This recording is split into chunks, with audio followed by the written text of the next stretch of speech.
a handful of Republicans are facing backlash over their support of the Dignity Act. The bill addresses legal status and protections for undocumented or illegal immigrants and touches on border security, asylum reform and visa reform. It all comes amid President Trump's immigration crackdown, an approach that 51% of Americans disapprove of, according to a recent Reuters Ipsos poll. The bill is being spearheaded by Representatives Republican Maria Elvira Salazar and Democrat Veronica Escobar. Salazar spoke about the act yesterday. Let's take a look. Trump.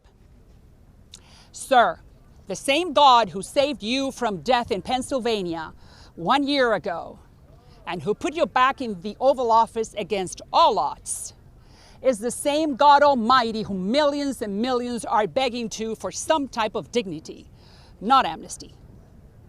Sir, I believe that you could be for immigration what Lincoln was for slavery and Reagan was for communism. You have been called to do this, to fix this 40-year mess with just one signature, yours. 10 other Republicans co-sponsored the bill, including Representatives Mike Lawler, Dan Newhouse, Brian Fitzpatrick and Don Bacon. Numerous other Democrats also signed on. But others are not so enthusiastic and less eager to throw their support behind this bill.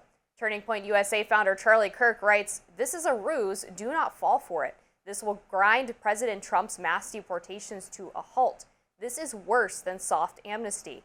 This de facto ends the mass deportations Americans just voted for." So my big picture view of this, Amber, is that it has really no chance of passing, as I understand it. And that is indicative of the way the immigration debate has moved. Because even, I would say, 10 years ago, the fundamental trade-off in this bill was sort of the orthodox framework for discussions about immigration. On one hand, there are to be more enforcement measures, e-verify, things like that, and more money of some description for border security, although a lot of that has already been taken care of in the Trump budget and spending bill. And then against that, in this case, it's not even a path to citizenship, it's a path to a de facto green card, is what is being discussed. That doesn't seem on its face to be an unreasonable idea to me at all. It was held as a sort of reasonable proposition for quite a while in this country, even though it never ultimately passed. But we just seem to have shifted from that position, which I think is regrettable, though I think it is probably a consequence of the massive numbers of border crossings we saw. Exactly. I mean, by most estimates, there are somewhere between 20 million and 30 million illegal immigrants in the United States. And I think Republicans feel like the wool has been pulled over their eyes too many times, where there's always a discussion of, well, first we have to fix the immigration system and then we can crack down on the border and deport people who should be deported.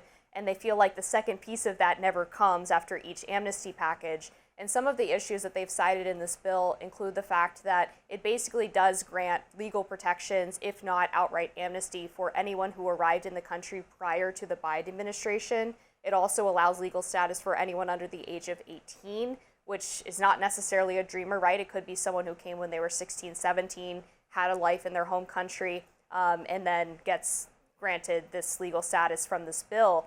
One of the other issues is that it supposedly provides exemptions for people who have gang affiliations, but the bill also explicitly states that it does not allow the government to look at various government databases in order to determine whether or not someone is gang affiliated. So it's pretty much a toothless measure in terms of those exemptions. The Daily Caller asked Trump about this, asked White House Press Secretary Caroline Leavitt about this during yesterday's press briefing, if Trump would support the bill if it ended up at his desk. And she said flatly, there will be no amnesty. It is interesting that this comes against a backdrop of polls showing some drop-off in support for Trump's immigration policies. And we've already seen some sort of media reflection on that. People like Joe Rogan's perhaps the most famous example, expressing real concern, to be fair to Rogan, about the sort of people being picked up outside Home Depots and so forth. And so there were a couple of recent polls. A Reuters poll, 41% approving, 51% disapproving of Trump's immigration policy, and an AP poll, 43% approving, 55% disapproving. So to me, given that immigration was Trump's strongest issue last year at the election, it is interesting that there has been that erosion in those figures. And to me, that says that some people at least are uneasy about quite how hardline a policy is adopted. Yeah, and I think that's fair. At this point, I think with the way that the president is looking at this is, I campaigned on mass deportation. It wasn't a secret what that meant. People are, of course, going to have quibbles about some individual cases. Your gardener gets picked up, that's a bummer for you. But I think generally speaking, as we get to the midterms and then to the presidential election in 2028, a lot of those individual cases are either going to be forgotten or at least less important to people as they see the positive benefits of the mass deportation plan. Things like housing supply going up, housing prices going down, more American jobs. For example, the recent jobs report that came out last month found that for each month that Trump has been in office, there was a huge reversal of a trend under the Biden administration that I personally found quite worrying, which is that all of the job gains were for foreign-born workers and all of the job losses were among American-born workers. That trend has flipped under Trump, where you actually are seeing hundreds of thousands of jobs gained for American-born workers and foreign-born worker jobs decrease. So to me, this is an administration that is focusing on getting Americans back to work, increasing their status of living, their standard of living, and the mass deportation is a huge part of that. One of our perhaps unexpected elements of agreement, I think, is that you and I, from differing perspectives, do, I think, share some concern about the propensity of wide-scale illegal immigration to create problems for people who are legitimately entitled to work here, and also leave people who are not authorized to be here more prone to abuse by employers. So all of that, I think, is a legitimate issue.